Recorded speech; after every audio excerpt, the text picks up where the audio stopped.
नमस्कार मेरे प्यारे दोस्तों, आप सब कैसे हैं। आई होप आप लोग अच्छे होंगे, मस्त होंगे और अपनी पढ़ाई ज़बरदस्त तरीके से कर रहे होंगे। दोस्तों देखिए, हम यूपी स्पेशल देख रहे थे। अंकित भाटी सर की जो बुक थी उसके तहत देखिए हमने 9 टॉपिक जो है कंप्लीट कर लिए थे। कल वाला टॉपिक जो लोग ना देखे होंगे ज़रूर देखिएगा।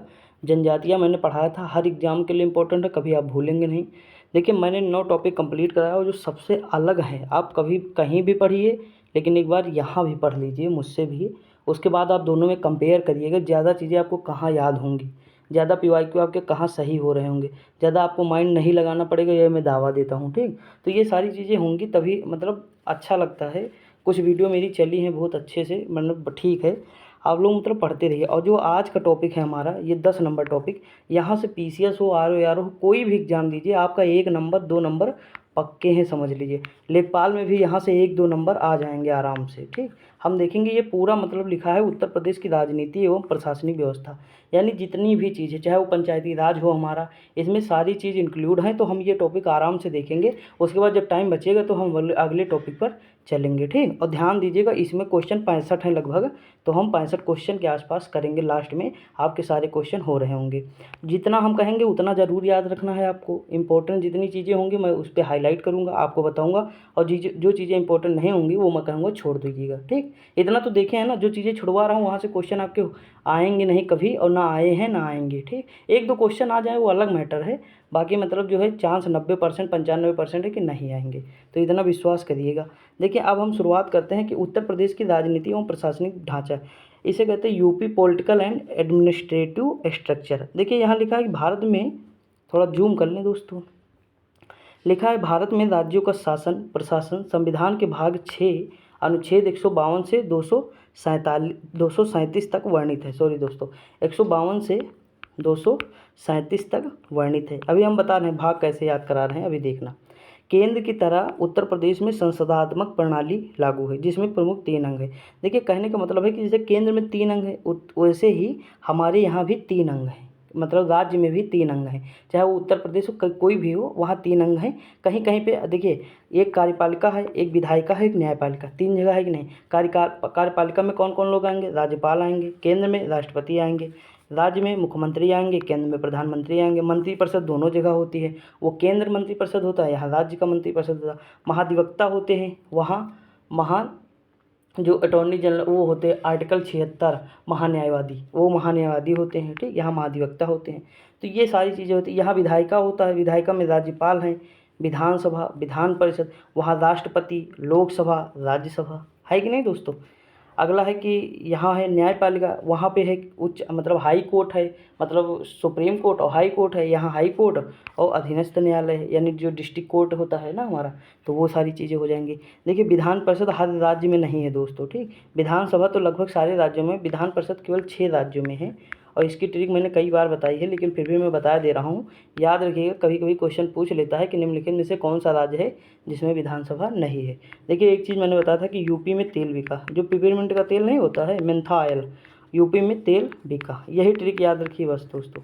देखिए यूपी से तो यूपी नाम लिखा ही है, में से हो जाएगा महाराष्ट्र, तेल से हो जाएगा तेलंगाना, बी से हो जाएगा बिहार, का से हो जाएगा कर्नाटक, और लास्ट में जो आ है ना, बिका, आ से आंध्र प्रदेश। तो देखिए दोस्तों, कुछ नहीं याद करना, अगर आप थोड़ा सा मतलब सिस्टम भिड़ाएँ। यहाँ देखिए यूपी है ना, यूपी से सटा है बिहार, तो 2 हो गए ना, यूपी और बिहार हो जाएगा। यहाँ देखिए आंध्र प्रदेश और तेलंगाना एक दूसरे से सटे हुए थे, अब अलग हो गए हैं, तो यहाँ 2 हो गए। कितने हो गए, 2 2 4 हो गए। यहाँ महाराष्ट्र है, सटा हुआ कर्नाटक है, तो 6 हो गए। तो 6 ही राज्य में तो विधान परिषद है। समझ आया ना दोस्तों। तो याद रखिएगा यूपी में तेल बिका। बस आगे बढ़ते हैं। देखिए इंपॉर्टेंट है, यहाँ से भी क्वेश्चन बन जाते हैं। अगला है कि भारत के प्रत्येक राज्य में द्विसदनात्मक शासन व्यवस्था नहीं है। मैंने अभी कहा कि द्विसदनात्मक हर जगह नहीं है, यानी विधानसभा और विधान परिषद हर जगह नहीं है। महाराष्ट्र, बिहार, कर्नाटक, तेलंगाना, आंध्र प्रदेश, उत्तर प्रदेश द्विसदनात्मक व्यवस्था है, यानी यहाँ पे विधान परिषद और विधानसभा दोनों है। ठीक, ये सारी चीज़, ये तो ट्रिक से हम देख ही चुके हैं। अगला क्वेश्चन है कार्यपालिका। अब कार्यपालिका क्या है, राज्यपाल राज्य की कार्यपालिका का प्रमुख होता है, जो मंत्रिपरिषद की सलाह के अनुसार कार्य करता है। अगला है कि राज्यपाल राज्यों के विश्वविद्यालय का कुलाधिपति होता है। कौन होता है, राज्यपाल होते हैं। अगला कि वर्ष 1966 में मोरारजी देसाई की अध्यक्षता में बने प्रथम प्रशासनिक आयोग। ये इंपॉर्टेंट है दोस्तों, कब बना, 1966 में बना, और कौन थे अध्यक्ष, तो मोरारजी देसाई थे। ये प्रथम प्रशासनिक सुधार आयोग ने राज्यपाल के पद पर अनुशंसा की थी कि राज्यपाल पद पर किसी गैर राजनीतिक व्यक्ति को होना चाहिए। यानी जो राज्यपाल पद पर किसी गैर राजनीतिक व्यक्ति को होना चाहिए और मतलब राजनीति न करता हो। अगला दिया है राज्यपाल के पद हेतु व्यक्ति को आयु कितनी होनी चाहिए, 35 वर्ष पूर्ण तथा उसे भारत का नागरिक होना चाहिए। आर्टिकल है 157। ठीक दोस्तों। अगला दिया है कि राज्यपाल का कार्यकाल उसके पद ग्रहण करने की तिथि में 5 वर्ष तक होता है, किंतु वह अपने पद को राष्ट्रपति के प्रसाद पर्यंत धारण करता है। 156 कहता है। दोस्तों देखिए, प्रसाद पर्यंत का मतलब क्या होता है कि जब तक मतलब राष्ट्रपति चाहेंगे। जैसे मेरे अगर प्रसाद पर्यंत मान लीजिए कोई पद धारण किया, जैसे मान लीजिए मैं एक दुकान खोला हूँ, दुकान पे मैंने कहा भैया तुम्हारा कार्यकाल 5 साल होगा, यानी 5 साल तुम हटोगे नहीं, लेकिन तुम मेरे प्रसाद पर्यंत काम कर रहे हो। दुकान पर एक मान लीजिए कोई बैठा है मेरे, ठीक, तो प्रसाद पर्यंत का मतलब है कि मैं 5 साल तो दिया हूँ टेन्योर, लेकिन वो मैं जब चाहूँ तो उसे निकाल भी सकता हूँ, यानी वो मेरे अनुरूप है। प्रसाद पर्यंत का मतलब है कि राष्ट्रपति जब चाहे राज्यपाल को हटा भी सकते हैं। समझ आया कि नहीं। राज्यपाल क्या है, एक कठपुतली है किसका, केंद्र का। तो प्रधानमंत्री जब चाहेंगे राष्ट्रपति से कह के उस राज्यपाल को हटा सकते हैं। समझ आया कि नहीं। तो ये सारी चीज़ें होती हैं। अगला यह है कि राज्यपाल को उच्च न्यायालय का मुख्य न्यायाधीश शपथ दिलाता है। यदि मुख्य न्यायाधीश अनुपस्थित होता है तो उनके द्वारा नियुक्त वरिष्ठ न्यायाधीश शपथ दिलाते हैं। राज्यपाल को शपथ कौन दिलाता है, तो हाई कोर्ट के जो चीफ जस्टिस होते हैं वो दिलाते हैं। अगर वो नहीं है तो वरिष्ठ न्यायाधीश शपथ दिलाता है। अगला क्वेश्चन ये है कि राज्यपाल द्वारा प्रमुख नियुक्तियाँ। देखिए राज्यपाल किसकी किसकी नियुक्ति करते हैं, मुख्यमंत्री की नियुक्ति करते हैं और मंत्रियों की नियुक्ति करते हैं। राज्य के महाधिवक्ता एडवोकेट जनरल की नियुक्ति करते हैं। राज्य निर्वाचन आयुक्त, देखिए राज्य निर्वाचन आयुक्त अलग है, ठीक, और जो केंद्र में है निर्वाचन आयुक्त वो अलग है। राजीव कुमार है वर्तमान में जो अभी लोकसभा के चुनाव कराए हैं वो अलग है। समझ में आया कि नहीं। राज्य निर्वाचन आयोग जो पंचायती राज यानी जो पंचायत के चुनाव होते हैं वो करवाते हैं, जैसे मेयर है, पंचायत है, इनके चुनाव करवाते हैं। जबकि जो केंद्र में होता है निर्वाचन आयोग वो लोकसभा के चुनाव करवाता है, राज्यसभा के करवाता है, उसके साथ ही साथ विधानसभा के भी चुनाव वही करवाता है। ठीक, तो ये चीज़ याद रखिएगा। अगला है कि राज्य लोक सेवा आयोग के अध्यक्ष की नियुक्ति कौन करता है, तो राज्यपाल करते हैं। तो राज्यपाल किनकी नियुक्ति करते हैं। देखिए इंपॉर्टेंट है कि नहीं, मोस्ट इंपॉर्टेंट है दोस्तों। ऐसे क्वेश्चन पीसीएस हर जगह पूछता है। देखिए राज्यपाल के द्वारा नियुक्ति कौन कौन, मुख्यमंत्री हैं, उनके मंत्रिपरिषद है। देखिए यहाँ राज्यपाल की जगह अगर आप अभी प्रधानमंत्री वो कर देंगे राष्ट्रपति, तो ये सारी चीज़ें केंद्र की हो जाएंगी। ठीक, केंद्र की हो जाएंगी, जैसे केंद्र के मतलब प्रधानमंत्री हो जाएंगे फिर, और उनके मंत्रिपरिषद हो जाएगा, उनकी नियुक्ति करेंगे ना। तो ये सारी चीज़ें हैं, थोड़ा ध्यान दीजिएगा। देखिए राज्यपाल किनका, मुख्यमंत्री और उनके मंत्री, अधिवक्ता एडवोकेट जनरल, उसके बाद निर्वाचन आयोग, राज्य और लोक सेवा आयोग के अध्यक्ष। तो ये सब राज्य के हो जाएंगे। राज्यपाल किसके करेंगे, राज्य के करेंगे। एक शब्द ये याद रखिएगा। ठीक दोस्त, आगे बढ़ते हैं। आप देखते हैं अभी आर्टिकल मिलेंगे हमें, आगे बढ़ते हैं। देखिए सारा इंपॉर्टेंट है, आज कुछ ये ऐसा नहीं है जो इंपॉर्टेंट अभी नहीं आया है, सारी चीज़ें इंपॉर्टेंट है। लिखा है कि राज्यपाल राज्य विधानसभा में एक भारतीय सदस्य की नियुक्ति कर सकता है, वर्तमान में लेकिन हट गया है। अगला है राज्यपाल को संविधान द्वारा प्रदत्त शक्तियाँ। अब देखिए कौन कौन सी उनको शक्तियाँ मिली हैं। विधान सत्र को आहूत करेगा, सत्रावसान करेगा, विघटित करेगा। आहूत मतलब है कि विधानसभा के सत्र को वो बुलाएगा, सत्रावसान करेगा यानी उसे समाप्त करेगा सत्र को, और विघटित भी कर सकता है यानी कुछ देर के लिए स्थगित भी कर सकता है। ठीक, हटा भी सकता है, विघटित कर सकता है। अगला है कि राज्य विधान परिषद में कुल सदस्यों में 1/6 भाग को नामित करना। ये सदस्य कौन कौन से होते हैं, साहित्य के होंगे, विधान विज्ञान के होंगे, कला के हैं, सहकारिता के हैं तथा समाज सेवा से संबंधित होते हैं। जैसे मैं एक आपको उदाहरण दे दूँ छोटा सा, जैसे सचिन तेंदुलकर को राज्यसभा का जो है वो बनाया गया सांसद, राज्यसभा से संबंधित थे, मतलब सांसद नहीं, अगर हम बात करें सदस्य, राज्यसभा के सदस्य उनको नामित किया गया, तो किस बेस पर किया गया होगा, तो साहित्य की, विज्ञान की, कला, तो कला के क्षेत्र में किया गया। समझ आए कि नहीं। तो ये नामित किया गया जो 1/6 भाग इसमें है, तो वहाँ मतलब जो है 12 सदस्यों को मनोनीत करते हैं। ठीक, यहाँ 1/6 लिखा है। अगला यह है कि विधान सत्र न चलने की स्थिति में राज्यपाल अध्यादेश की घोषणा कर सकता है, तो 213 के तहत राज्यपाल कर सकता है, और 223 सॉरी दोस्तों 123 के तहत जो है ये कौन कर सकता है, तो 123 के तहत राष्ट्रपति जो है अध्यादेश जारी कर सकते हैं। अध्यादेश का मतलब होता है कि जब कोई चीज़ कानून कोई मतलब कानून जैसे कोई लाना है लेकिन संसद नहीं चल रही है, तो उस समय क्या होता है, राष्ट्रपति जो है या राज्यपाल जो है अध्यादेश जारी करते हैं। राष्ट्रपति अगर करेगा तो प्रधानमंत्री की सलाह पर, और जो है अगर राज्यपाल करेगा तो मुख्यमंत्री की सलाह पर। अगला दिया है कि राज्यपाल की अनुमति के बिना धन विधेयक को विधानसभा के पटल पर नहीं प्रस्तुत किया जाएगा। और अगर केंद्र की बात करें तो वहाँ राष्ट्रपति हो जाएंगे। ठीक दोस्तों, ये चीज़ थोड़ा याद रखिएगा। इसका कहने का मतलब है कि इस पर जो है कोई अगर एक बार मतलब प्रस्तुत हो जाएगा, अनुमति ले लेंगे तो ये विचार के लिए नहीं भेजा जाएगा। ठीक, इसे पास होना पड़ेगा धन विधेयक को। अगला क्वेश्चन दिया है कि वर्ष 1921 में उत्तर प्रदेश संयुक्त प्रांत प्रथम राज्यपाल सर हरकोर्ट बटलर को नियुक्ति किया गया था। स्वतंत्रता के पश्चात प्रथम राज्यपाल कौन थी? तो सरोजिनी नायडू को नियुक्त किया गया था। ये याद रखिएगा। अगला दिया, राज्य विधानमंडल के सत्र को आहूत, स्थगित या राज्यसभा को भंग करने की शक्ति किसे है? तो राज्य विधानमंडल को है। किसे है? राज्य विधानमंडल को है। अगला क्वेश्चन है कि राज्यपाल राज्य सूची समवर्ती सूची पर अध्यादेश जारी कर सकता है। राज्यपाल द्वारा जारी अध्यादेश 6 माह तक प्रभावी होता है। ठीक दोस्तों, देखिए केंद्र में भी आप सोच सकते हैं, ऐसा नहीं कि केंद्र में नहीं सोचना है, सोच सकते हैं, लेकिन हम यहाँ राज्य देख लें तो कन्फ्यूज ना हो आप, इसीलिए मैं ये देख रहा हूँ। बाकी जब हम अभी बुक पढ़ाएंगे एनसीईआरटी वाली तो उसमें सारी चीज़ें मतलब अलग अलग कर देंगे, इधर राष्ट्रपति होंगे इधर राज्यपाल होंगे, तो आमने सामने जब होंगे तो तुलना बहुत अच्छे से हम कर देंगे। देखिए मैं एक चीज़ नहीं, मैं कुछ नहीं जानता, लेकिन मैं आपकी जीएस बहुत मजबूत करा सकता हूँ, आपको सोचने की एक शक्ति दे सकता हूँ कि मतलब कैसे किसी चीज़ को क्विक मतलब रिवीजन करने, तुरंत मतलब रिलेट करना सीख जाएँ। ये सारी चीज़ें अगर हम जिस दिन सीख गए तो हमें हमेशा के लिए याद हो जाएगा, समझे कि नहीं? तो ये सारी चीज़ें होती, बाकी कॉन्सेप्ट तो आपको मैं याद करा ही रहा हूँ ना। जब हमें कभी मौका मिलेगा डिजिटल बोर्ड पे तब देखना ना। अगला दिया, राज्यपाल को किसी अपराध में दोषी सिद्ध अपराधी के दंड को क्षमा करने, स्थगित करने तथा दूसरे दंड में परिवर्तित करने का अधिकार है राज्यपाल को। मृत्युदंड को माफ़ करने का अधिकार राज्यपाल को नहीं है। मई 2022 से उत्तर प्रदेश के राज्यपाल कौन है? आनंदीबेन पटेल हैं। ये कहाँ से हैं? तो गुजरात से हैं। ठीक, अब देखिए महत्वपूर्ण अनुच्छेद कौन से हैं। 153 में है राज्यों के राज्यपाल के बारे में दिया है। 154 राज्यपाल का कार्यपाल राज्य की कार्यपालिका शक्ति है। 155 में राज्यपाल की नियुक्ति है। 156 में राज्यपाल का कार्यकाल है। 157 में राज्यपाल की नियुक्ति होने के लिए अर्हताएँ हैं। 159 में राज्यपाल का द्वारा शपथ ग्रहण है। 161 में राज्यपाल की क्षमादान की शक्ति है। 167 में राज्यपाल को सूचना देने इत्यादि का मुख्यमंत्री का दायित्व है। अगला है 200 में विधायक पर सहमति है। ठीक दोस्तों, आपको याद हो जाए तो ठीक है, नहीं कोई बात नहीं, ज़्यादा लोड ना लेना। अब देखिए ये हमें हमारे काम का बहुत कम है, लेकिन फिर भी हम एक ओवरव्यू ऐसे ले लेते हैं, ज़्यादा मतलब हमें देखिए हमें पहला याद रखना कि श्रीमती सरोजिनी नायडू कौन थी? तो पहली थी। ये कब बनी? तो 15 अगस्त 1947 से बनी और 2 मार्च 1949 तक जो है ये थी। तो हमें पहला याद रखना कि पहली राज्यपाल हमारी कौन थी? तो सरोजिनी नायडू थी उत्तर प्रदेश की। अब उसके बाद हम ऐसे नाम पढ़ लेंगे केवल थोड़ा थोड़ा ताकि अंदाज़ा हो जाए आपको। देखिए विधुभूषण मालिक थे, कार्यकारी थे। उसके बाद हारमस जी पेरोसा मोदी थे। उसके बाद कन्हैयालाल मणिलाल मुंशी भी थे। बराहगीर वेंकट गिरी थे।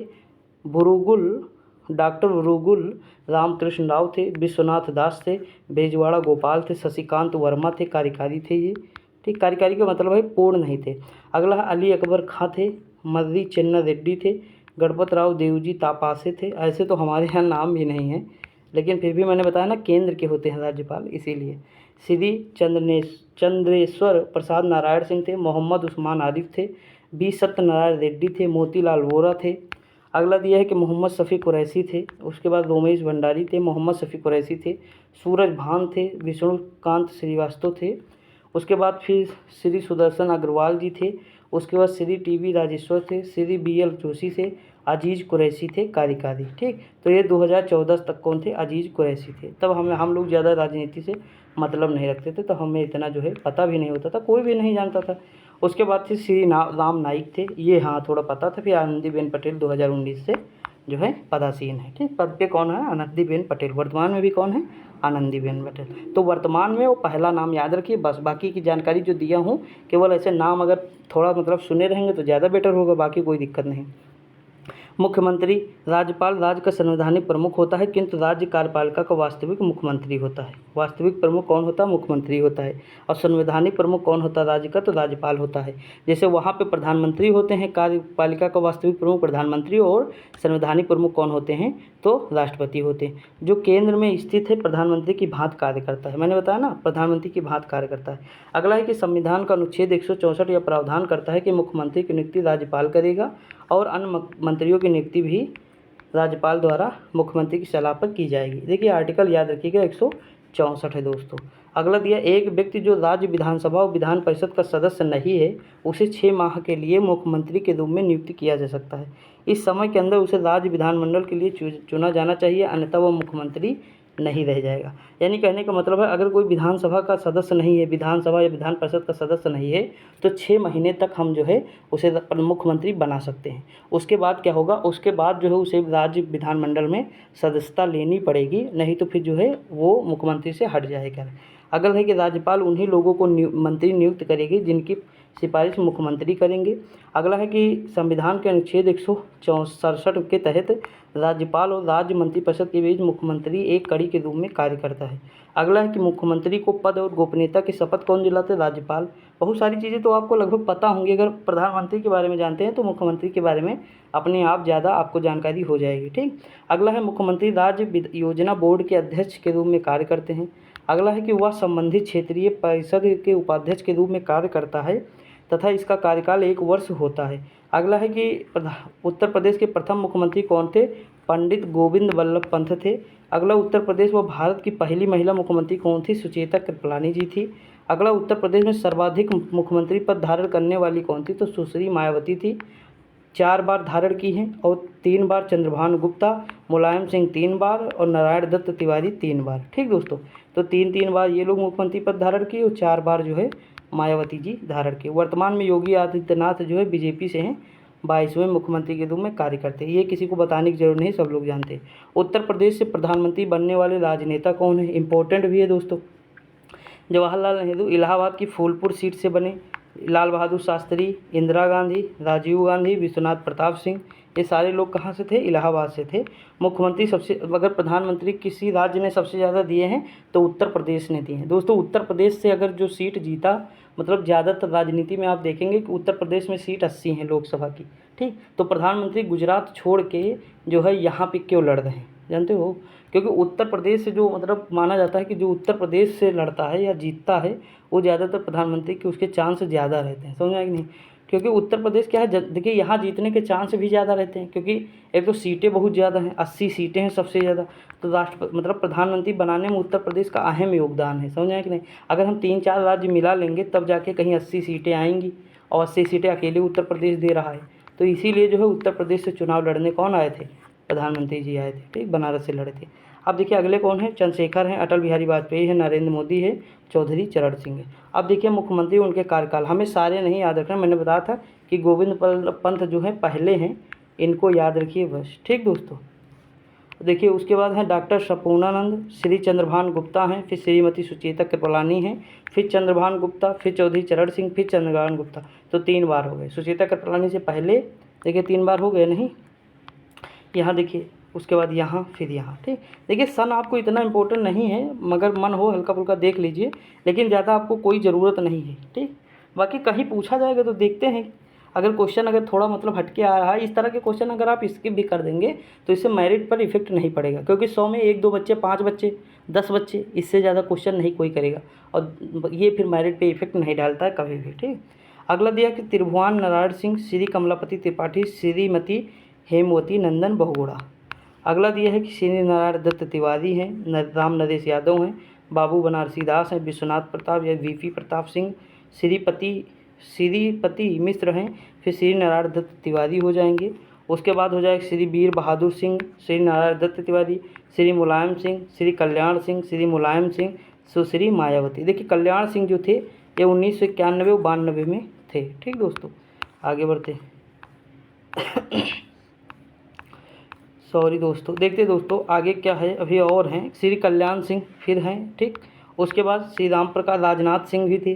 ठीक, सुश्री मायावती थी, श्री मुलायम सिंह यादव थे, 2003 से 7 तक थे। उसके बाद सुश्री मायावती 7 से 12 तक थी, 5 साल। फिर अखिलेश यादव 12 से 17 थी। फिर योगी जी आते हैं हमारे, और जो है 17 से 22 तक अभी रहते हैं। महाधिवक्ता के बारे में देखते हैं। राज्य का सर्वोच्च विधिक अधिकारी होता है। विधिक अधिकारी कहने का मतलब देखिए राज्य का, अब जैसे मान लीजिए हमने कोई राज्य के खिलाफ जो है केस डाल दिया, तो उस राज्य के खिलाफ से कौन लड़ेगा केस? तो वो केस लड़ेंगे महाधिवक्ता। केंद्र की तरफ से महान्यायवादी लड़ेंगे। ठीक, तो ये याद रखिएगा। अगला है अनुच्छेद 165 के अनुसार राज्य सरकार को विधिक परामर्श हेतु या महाधिवक्ता होगा। 165 में बताया गया है। राज्य के महाधिवक्ता की नियुक्ति राज्यपाल द्वारा की जाती है। राज्यपाल के प्रसाद पर्यंत ये भी कार्य करता है। देखिए 2 लोग प्रसाद पर्यंत कार्य करते हैं। सॉरी, देखिए राज्यपाल जो है किसके प्रसाद पर्यंत कार्य करता है, तो राष्ट्रपति के, और जो महाधिवक्ता कार्य करता है वो राज्यपाल के। ठीक, अगला दिया है कि महाधिवक्ता राज्य प्रमुख को विधि संबंधी सलाह देने का कार्य करता है। वो राज्य के दोनों सदनों विधानसभा विधान परिषद की कार्यवाही में तथा सदन में बोलने का अधिकार रखता है, लेकिन वह मतदान नहीं कर सकता है। अनुच्छेद 177। देखिए यहाँ वो मतदान नहीं कर सकता, वो महान्यायवादी केंद्र वहाँ नहीं कर सकता है। लोकसभा राज्यसभा में बैठेगा तो संसद में, लेकिन मतदान नहीं करेगा। और यहाँ भी वही चीज़ है, सेम है। देखिए थोड़ा सा अगर आप हल्का सा ध्यान देंगे तो आराम, देखिए ये देखिए यहाँ आ ही भी गया कि महान्यायवादी का उद्देश्य संविधान के आर्टिकल 176 में है। राष्ट्रपति अनुच्छेद 76(1) के तहत महान्यायवादी नियुक्ति करता है। अब उच्च न्यायालय के बारे में जानते हैं दोस्तों। भारत में उच्च न्यायालय संस्था का सर्वप्रथम गठन कब हुआ था, तो 1862 में हुआ था। तब हुआ जब कलकत्ता, मुंबई, मद्रास उच्च न्यायालयों की स्थापना हुई थी। इलाहाबाद उच्च न्यायालय की स्थापना 1866 में हुई। खंडपीठ लखनऊ में भी है इसकी। वर्तमान में देश के 25 उच्च न्यायालय हैं। देश का सबसे नवीनतम उच्च न्यायालय आंध्र प्रदेश की राजधानी अमरावती उच्च न्यायालय है। और आंध्र प्रदेश की राजधानी भी चंद्रबाबू नायडू जो सीएम बने हैं वर्तमान में, वो कौन सी राजधानी बनाए हैं, तो अमरावती बनाए हैं। मैंने ये PDF जो है मतलब इसकी फ़ोटो आपको अपलोड की थी, टेलीग्राम पे मैंने डाल दी थी। देखिए टेलीग्राम से ज़रूर जुड़ें आप, वहाँ बहुत जानकारी आपको दी जाती हैं और आप अपडेट भी रहते हैं। ठीक, अगला संविधान के अनुच्छेद 214 के अंतर्गत प्रत्येक राज्य में एक न्यायालय होगा। उसी प्रकार संविधान के अनुच्छेद 215 के अनुसार प्रत्येक राज्य के उच्च न्यायालय को अभिलेख न्यायालय के रूप में, अभिलेख न्यायालय का मतलब रिकॉर्ड, जैसे मान लीजिए न्यायालय ने कुछ कहा, जैसे मुख्य न्यायाधीश ने कुछ भी कहा, कोई चीज़ ऐसी कहा, जैसे मान लीजिए उन्होंने कहा निजता के अधिकार के बारे में कोई चीज़ बताया कि जैसे हेलमेट लगाना या मतलब कुछ चीज़ें उन्होंने बताई, तो वो चीज़ क्या रहेंगी, यहाँ रिकॉर्ड रहेंगी। तब जब दूसरा केस कोई आएगा तो इस आधार पे जो है निर्णय दिया जा सकता है। ठीक, वही होता है रिकॉर्ड न्यायालय, अभिलेख न्यायालय जिसे कहते हैं। जैसे कोई चीज़, जैसे मान लीजिए हमने फाइल, देखोगे रिकॉर्ड मतलब रखी रहती, फाइलें रखी रहती है पुलिस स्टेशन में, या मतलब जो होता है रिकॉर्ड, जहाँ रिकॉर्ड रखते हैं सारा पुलिस का, तो वहाँ जो फाइल मतलब जो है कोई मतलब केस होना, मतलब केस कोई आता है उस तरह का, तो देखोगे वो सारी फाइलें खोली जाती कि नहीं, तो उस आधार पे जो है निर्णय लिया जाता है। तो वैसे भी यहाँ भी होता है अभिलेख न्यायालय यानी रिकॉर्ड न्यायालय। ठीक, तो इस तरह मतलब होता है, आप थोड़ा जानते होंगे, और नहीं जानते फिर आगे हम कभी भी डिस्कस करेंगे अच्छे से। इसमें लिखा है कि न्यायालय के न्यायाधीशों की नियुक्ति कौन करते हैं, तो राष्ट्रपति करते हैं। उच्च न्यायालय के न्यायाधीशों की नियुक्ति कौन करते हैं, तो राष्ट्रपति। अगला दिया किसी भी व्यक्ति को, देखिए किसी सॉरी दोस्तों, यहाँ लिखा है किसी भी व्यक्ति को उच्च न्यायालय के न्यायाधीश के रूप में नियुक्त होने के लिए अनुच्छेद 217 के अनुसार निम्न योग्यताएं होना आवश्यक है। उसे भारत का नागरिक होना चाहिए। व्यक्ति को न्यायिक सेवा में कम से कम 10 वर्ष का अनुभव होना चाहिए। किसी उच्च न्यायालय में कम से कम 10 वर्षों तक अधिवक्ता होना चाहिए। देखिए दोस्तों, ये सारी चीज़ें मतलब जो ये सारी शर्तें हैं, उससे जो है क्या होना चाहिए, मुख्य न्यायाधीश होने के लिए। ठीक दोस्तों, एक चीज़ बताऊं, जैसे मैं कोई चीज़ बता रहा हूं तो जिस तुरंत मतलब माइंड में ऐसा तो है नहीं कि मतलब पहले से याद करके आया तो ये चीज़ बता, तो कभी कभी रिकॉल नहीं हो पाती कोई चीज़, तो थोड़ा मतलब समझ जाइएगा। ठीक, बाकी मतलब जब कभी कभी मतलब होता नहीं रिकॉल हो पाता, आपके साथ भी होता है, सबके साथ होता है, तो उसे मतलब थोड़ा समझा करिए, मतलब माइंड में ना रखना। ठीक, अगला दिए उच्च न्यायालय के न्यायाधीश जो है 62 वर्ष तक पद पर रहता है। देखिए उसके बाद लिखा है कि उच्च न्यायालय को अनुच्छेद 226 के तहत नागरिकों के मूल अधिकारों के परिवर्तन तथा अन्य विशेष उद्देश्यों हेतु 5 प्रकार के रीट जारी करने का अधिकार जो है प्राप्त है। ये तो केंद्र में भी प्राप्त है। बंदी, प्रत्यक्षीकरण, परमादेश, उत्प्रेषण, प्रतिषेध और अधिकार परीक्षा। ठीक दोस्तों, कभी हम जो पॉलिटी अब की बार जब हम पढ़ाएंगे तो ये 5 चीज़ें आपको माइंड में एकदम सेट कर देंगे, बिल्कुल सिंपल लैंग्वेज में, कुछ भी नहीं करना पड़ेगा, बिल्कुल सिंपल लैंग्वेज में। ठीक, वहाँ हम देख लेंगे, यहाँ नहीं देखेंगे दोस्तों, क्योंकि फिर वीडियो और लंबी हो जाएगी तो दिक्कत हो जाएगी, क्योंकि हमें 5 देखना है तो थोड़ा टाइम चाहिए, कम से कम 10 मिनट तो लग ही जाएंगे ना। अगला दिया है उच्च स्वतंत्रता के पश्चात इलाहाबाद उच्च न्यायालय के प्रथम न्यायाधीश कौन थे, तो न्यायमूर्ति कमलाकांत वर्मा थे, 1946 से 47। अगला उच्च न्यायालय का न्यायाधीश संबंधित राज्य के राज्यपाल के समक्ष शपथ ग्रहण करता है। अगला है कि मुख्य न्यायाधीश की नियुक्ति राष्ट्रपति, अगला और उसके बाद भारत के मुख्य न्यायाधीश और संबंधित राज्य के राज्यपाल को परामर्श के पश्चात करता है। फिर प्रदेश की राजधानी लखनऊ में वर्ष 1986 में न्यायिक प्रशिक्षण एवं अनुसंधान संस्थान की स्थापना की गई। कब की गई है? तो 1986 में की गई। दोस्तों ये थोड़ा आपको हो सकता है कन्फ्यूज कर रहा हो, देख लेते हैं फिर से। मुख्य न्यायाधीश की नियुक्ति राष्ट्रपति, भारत के मुख्य न्यायाधीश और संबंधित राज्य के राज्यपाल से परामर्श के पश्चात करता है। देखिए जो मुख्य न्यायाधीश की नियुक्ति कौन करता है? राष्ट्रपति करते हैं, लेकिन परामर्श किससे लेते हैं? तो वो मुख्य न्यायाधीश से लेते हैं, भारत के जो चीफ जस्टिस हैं यानी जो दिल्ली में बैठते हैं वो, और जो है संबंधित राज्य के राज्यपाल से परामर्श लेते हैं, उसके बाद वो नियुक्ति करते हैं। ठीक दोस्तों, अगला दिया अधीनस्थ न्यायालय। तो देखिए अधीनस्थ न्यायालय में कौन कौन आते हैं? जिला न्यायालय हो जाता है, जिला मुंसिफ न्यायालय हो जाता है, प्रथम श्रेणी न्यायिक मजिस्ट्रेट का न्यायालय, द्वितीय श्रेणी न्यायिक मजिस्ट्रेट का न्यायालय। अगला दिया लोक अदालत। लोक अदालत शब्द का अर्थ है पीपल्स कोर्ट है। यह गांधीवादी सिद्धांत पर आधारित है।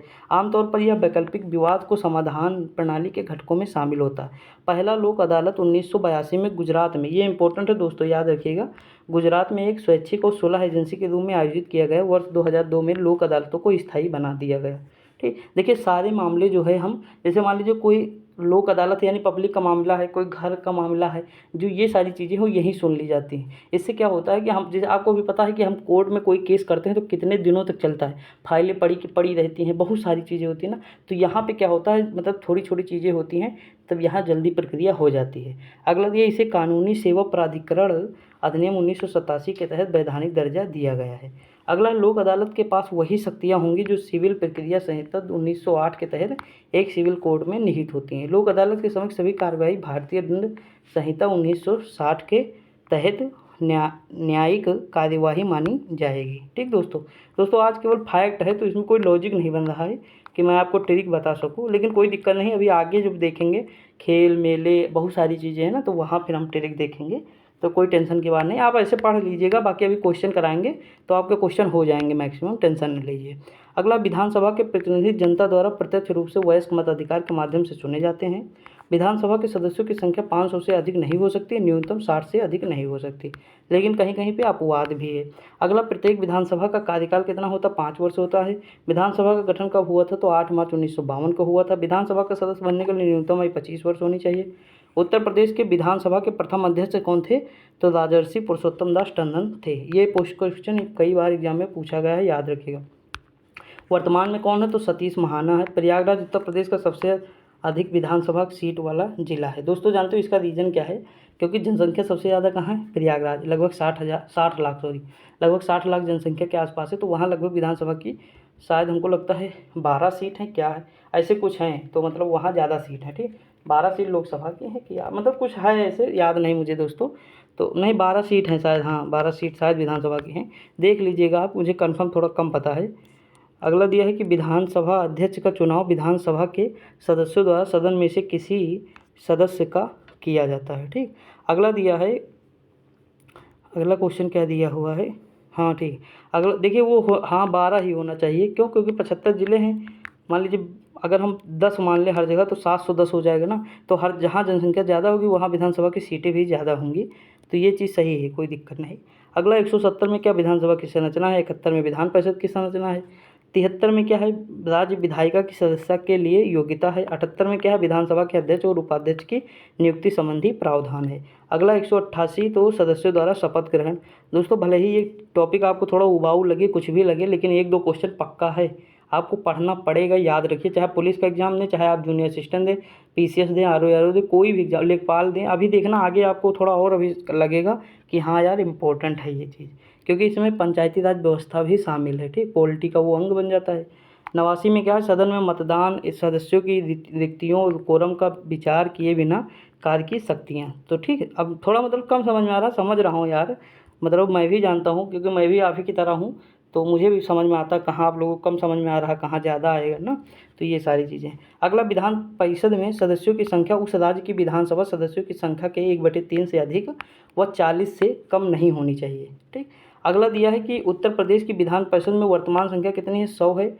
विधान परिषद के सदस्यों को member of legislative council MLC कहा जाता है। चंद्रभाल उत्तर प्रदेश की विधान परिषद के प्रथम सभापति थे। अगला दिया, विधान परिषद का सदस्य बनने के लिए न्यूनतम 30 वर्ष होनी चाहिए। अरे विधान परिषद जो है राज्यसभा की तरह ही है, वहाँ भी 30 वर्ष चाहिए। ठीक। अगला दिया विधान परिषद के सदस्यों का निर्वाचन। विधान परिषद के कुल सदस्यों का निर्वाचन एक बचे 6 सदस्य राज्यपाल के स्वविवेक के आधार पर साहित्य, कला, सामाजिक सेवा के क्षेत्र, विधानसभा व सहकारी आंदोलन के क्षेत्र में मनोनीत होते हैं। विधान परिषद के 1/3 सदस्यों को विधानसभा सदस्यों के निर्वाचक मंडल द्वारा चुना जाता है। अगला क्वेश्चन दिया विधान परिषद के 1/12 सदस्य राज्य के अंदर माध्यमिक विद्यालयों या उच्च शिक्षण संस्थानों में न्यूनतम 3 वर्ष का शिक्षण अनुभव द्वारा व्यक्ति से चुने जाते हैं। अगला दिया है कि विधान परिषद में 1/3 सदस्यों का चुनाव जिला पंचायतों, नगर पालिकाओं या अन्य स्थानीय स्वायत्त संस्थानों के सदस्यों के निर्वाचक मंडल द्वारा होता है। अगला दिया विधान परिषद के 1/12 सदस्यों का चुनाव ऐसे व्यक्तियों द्वारा होता है जिन्होंने किसी मान्यता प्राप्त विश्वविद्यालय से 3 वर्ष पूर्व स्नातक कर लिया हो या सांसद द्वारा निर्मित विधि द्वारा स्नातक तुल्य मान लिया गया हो। अब देखिए विधानसभा चुनाव 2022 जो हुआ था, 22 में ही तो हुआ था, तो थोड़ा देख लेते हैं, इतना इंपॉर्टेंट नहीं है लेकिन देख लेते, कोई दिक्कत नहीं। देखिए मतलब सरकार भाजपा की थी, 255 सीट पाई थी। कितने सीटें में? तो 403 सीटें थी, उसमें जो है 255 बीजेपी पाई थी। चुनाव कुल चरण थे, 7 चरण थे। 10 फरवरी पहला चरण था। मुख्यमंत्री योगी आदित्यनाथ, गोरखपुर अर्बन सीट थी इनकी। मतगणना कब हुई थी? तो 10 मार्च 2022 को हुई थी। अगला दिया भाजपा का गठबंधन हुआ था, भाजपा, अपना दल और निषाद पार्टी, तो इतनी जो है टोटल मिला के 273 सीट हुई थी। सपा का गठबंधन, तो सपा जो है 25, इसका गठबंधन 25 हुआ था, तो 25 ही लगा कि 125 होना चाहिए दोस्तों, यहाँ 125 होना चाहिए। ठीक, ये कुछ ज़्यादा ही कम बता दिए, 125 होना चाहिए। देखिए सपा 111 थी, भाजपा जो है 6 थी, आरएलडी थी 6, कांग्रेस 2 पाई थी, बसपा 1 और अन्य 2। इस बार बक्सा तो गायब ही हो गई। महिला सदस्य विधायक कितनी है? तो 47 विधायक है महिला सदस्य। योगी आदित्यनाथ ने 25 मार्च 2022 को एकाना स्टेडियम में लगातार दूसरी बार मुख्यमंत्री पद की शपथ ली थी। 37 वर्ष बाद किसी भी पार्टी को दोबारा मौका मिला। अगला दिया उप मुख्यमंत्री केशव प्रसाद मौर्य और श्री ब्रजेश पाठक जी थे। उप मुख्यमंत्री सहित 52 मंत्रियों ने शपथ ली थी। सी रमापति शास्त्री को प्रोटेम स्पीकर चुना गया था। विधानसभा के 23वें अध्यक्ष कौन थे? सतीश महाना थे। नेता प्रतिपक्ष अखिलेश यादव विधानसभा के, नेता प्रतिपक्ष संजय लाठर विधान परिषद के थे। अब देखिए स्थानीय स्वशासन मोस्ट इंपॉर्टेंट है। क्या होता है स्थानीय स्वशासन? से तात्पर्य शासन की उस प्रणाली से होता है जिसमें ग्राम या जिला स्तर पर लोगों को भागीदार बनाकर प्रजातांत्रिक विकेंद्रीकरण की प्रक्रिया को सुनिश्चित किया जाता है ताकि स्थानीय समस्याओं का निराकरण स्वयं करने के लिए सक्षम बनाया जा सके। अब मैं इसे बताता हूँ। देखो मान लीजिए ये हमारा जो है भारत है, इसमें केंद्र पे कौन है? केंद्र है, मतलब भारत में केंद्र ऊपर है, राज्य उसके बाद आ जाएगा। मैंने ये चीज़ बताया भी आपको। उसके बाद यहाँ मान लीजिए आ जाएगा हमारा, ये मान लीजिए स्थानीय स्वशासन या मतलब ग्राम आ जाएगा, ग्राम, जिला, ये सारी चीज़ें। दोस्तों अगर मान लीजिए कि यहाँ की प्रॉब्लम है, गांव की प्रॉब्लम है, केंद्र के पास चली जाए, ठीक, राज्य की प्रॉब्लम भी केंद्र के पास चली जाए, मतलब सारी प्रॉब्लम अगर केंद्र के पास जाएंगी तो क्या केंद्र सारी प्रॉब्लम सॉल्व कर पाएगा? नहीं कर पाएगा ना, क्योंकि वो परेशान हो जाएगा, दिक्कत हो जाएगी। तो ये क्या करे, मतलब ऐसा क्या काम करे कि मतलब जो है सब, मतलब ये कहने का मतलब है स्थायी बंदोबस्त का, कि हम ऐसा ना करें कि मतलब छोटे लेवल पर, जो ग्राउंड लेवल पर है, हम सबको भागीदार बना ले, प्रशासन का हिस्सा बना ले। जैसे देखिए राज्य, तो राज्य अपने राज्य की प्रॉब्लम सॉल्व करेगा कि नहीं?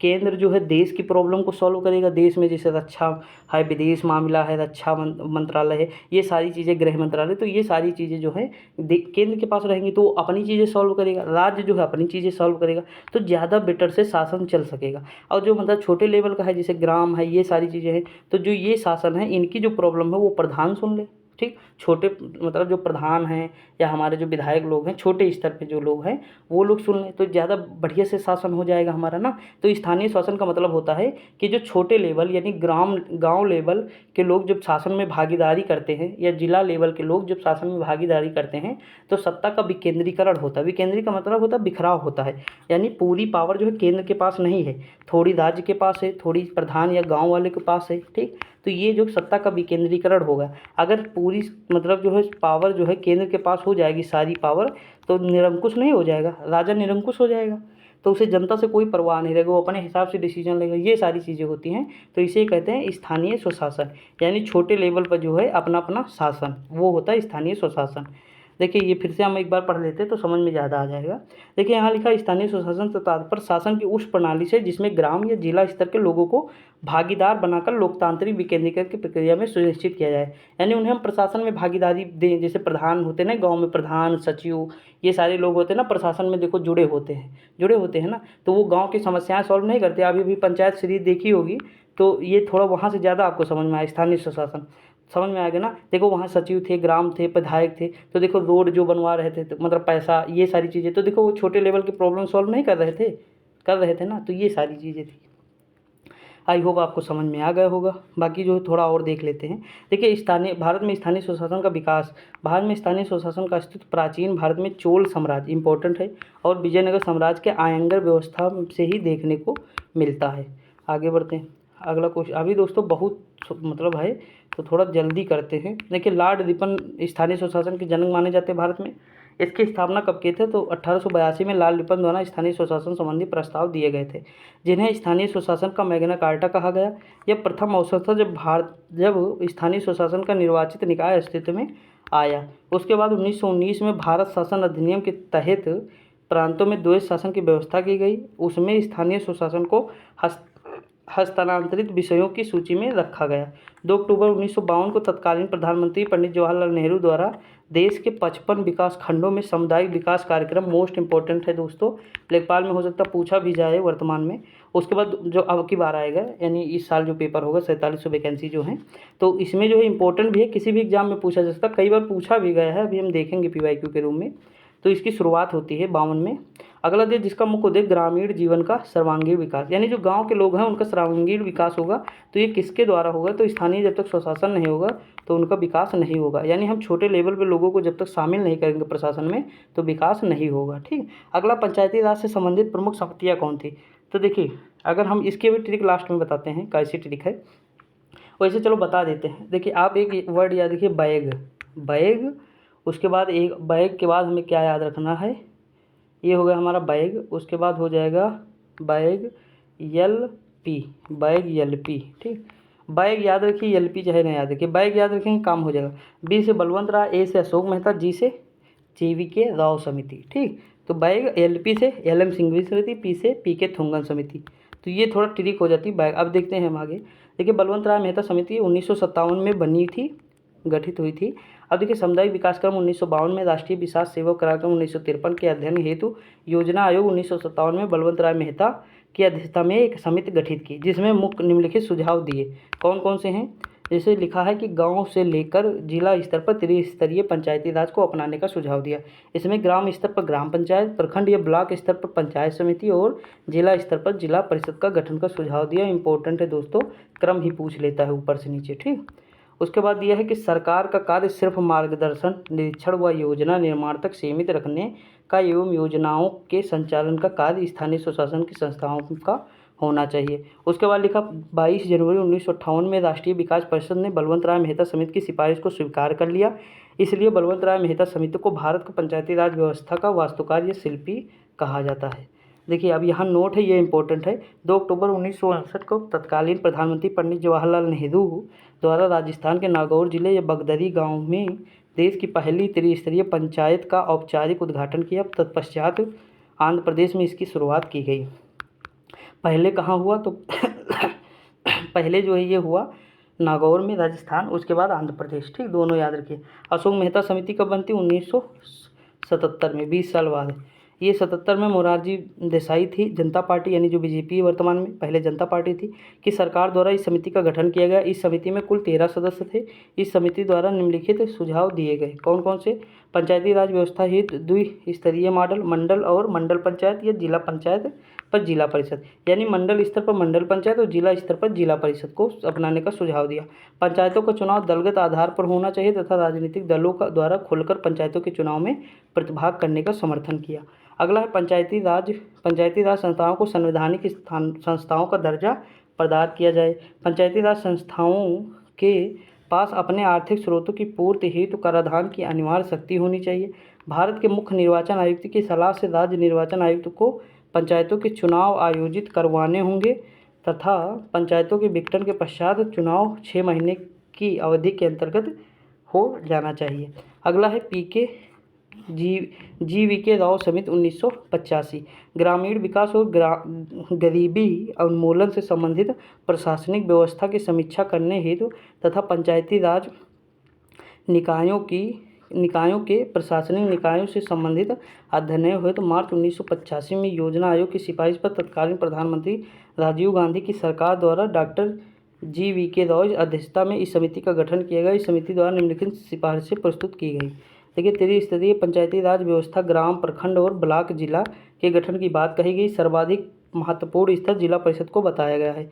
अगला है अनुसूचित जाति, अनुसूचित जनजाति तथा महिलाओं के आरक्षण संबंधी सिफारिश की गई है। पंचायतों के नियमित चुनाव, पंचायतों का कार्यकाल 5 वर्ष की सिफारिश भी की गई है। अगला LM सिंघवी समिति 1986 इम्पोर्टेंट है दोस्तों, याद रखिएगा। ये जो संवैधानिक संस्थानों को दर्जा प्रदान किया जाए पहली बार किसने कहा तो LM सिंघवी ने कहा। 1986 में तत्कालीन प्रधानमंत्री राजीव गांधी की सरकार के अंतर्गत ग्रामीण विकास विभाग द्वारा पंचायती राज व्यवस्था के पुनरुत्थान हेतु डॉक्टर लक्ष्मी सिंघवी या जिसे LM सिंघवी की अध्यक्षता में एक समिति का गठन किया गया। इस समिति द्वारा निम्नलिखित सुझाव दिए गए। पंचायती राज संस्थानों को संवैधानिक संस्थाओं का दर्जा प्रदान किया जाए। पंचायत चुनाव गैर दलीय आधार एवं नियमित रूप से करवाया जाए। ग्रामीण स्तर पर न्याय पंचायतों का गठन किया जाए। राज्य वित्त का गठन और पंचायतों को आर्थिक रूप में सशक्त बनाने हेतु करारोपण का अधिकार दिया जाए। अगला अब देखते हैं दोस्तों, बहुत पसीना निकल चुका है, बहुत मतलब अभी तो बहुत है, मतलब अभी मैक्सिमम दिया हुआ है, तो देखते हैं थोड़ा। अगला दिया PK थोंगन समिति 1988। पंचायती राज संस्थानों के विचार हुए तो PK थोंगन समिति का गठन 1988 में किया गया। इस समिति द्वारा निम्नलिखित सुझाव दिए गए हैं। जैसे पंचायती राज संस्थानों को संवैधानिक संस्था का दर्जा दिया जाए। पंचायतों का सीधा संबंध केंद्र सरकार संघ से होना चाहिए, ना कि राज्य से। प्रत्येक राज्य में एक वित्त आयोग और नियोजन एवं समन्वय समिति का गठन किया जाए। अब देखिए 73वां संविधान संशोधन 1992 होगा, ये 22 नहीं होगा, 1992 होगा। यहाँ करेक्शन कर लीजिएगा, ठीक। यहाँ तत्कालीन प्रधानमंत्री PK नरसिंह राव की सरकार थी। कार्यकाल 73वें संविधान संशोधन 1992 के द्वारा पंचायती राज संस्थानों को संवैधानिक दर्जा दिया गया। 73वां संविधान संशोधन 24 अप्रैल 1993 को लागू हुआ, इसलिए 24 अप्रैल को पंचायती राज दिवस मनाया जाता है। 24 अप्रैल को इस संशोधन अधिनियम का अभिपालन करने वाला प्रथम राज्य कौन था तो मध्य प्रदेश था। अगला 73वें संविधान संशोधन 1992 के द्वारा भाग 9 में पुनः स्थापित पंचायत नामक शीर्षक 16 नया अनुच्छेद 243A से 243O तक जोड़ा गया और तथा साथ में 11वीं अनुसूची पंचायत से जोड़ी गई जो मूल संविधान में नहीं थी। समझ में आया कि नहीं? मूल संविधान में कितनी अनुसूची थी तो 8 थी, बाद में समय समय पर जोड़ी गई। अगला है, देखिए कल एक मैंने अनुसूची बताई, जो है अनुसूची 8 थी, लैंग्वेज से संबंधित है, किससे, भाषा से।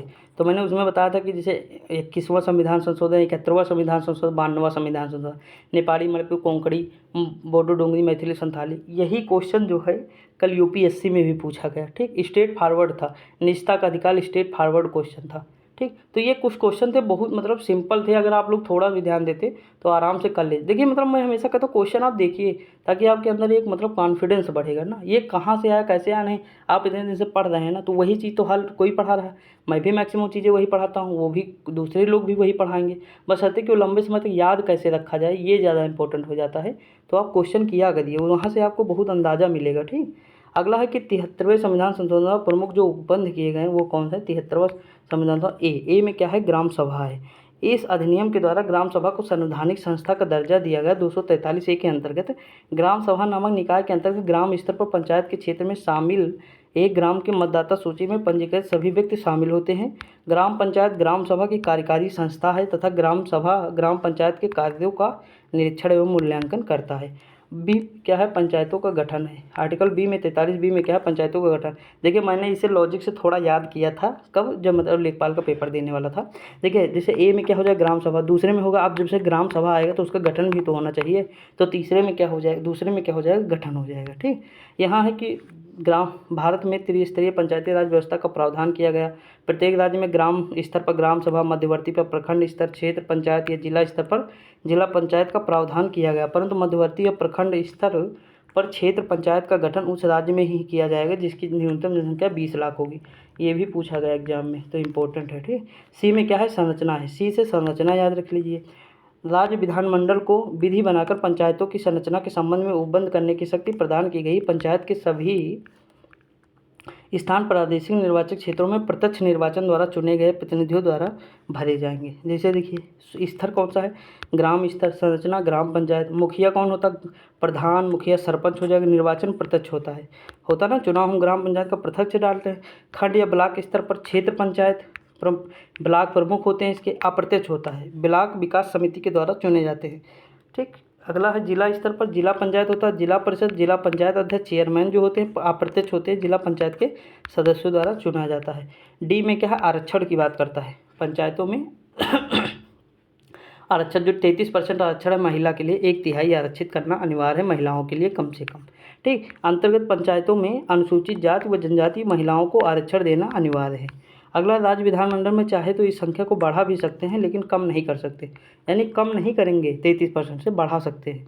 अनुसूचित जातियों तथा अनुसूचित जनजातियों के लिए आरक्षित स्थान उनकी संख्या के अनुपात में किए जाएंगे। साथ ही अनुसूचित जातियों व अनुसूचित जनजातियों के लिए आरक्षित स्थानों में भी कम से कम 1/3 स्थान उसी वर्ग से संबंधित महिलाओं के लिए आरक्षित किए जाएंगे। अगला, पिछड़े वर्गों के आरक्षण का फैसला राज्य विधानमंडल के स्वविवेक पर होगा। अगला दिया ई में क्या है, तो दोस्तों देखिए आरक्षण है, उसके बाद कार्यकाल हो जाएगा 5वें नंबर पे।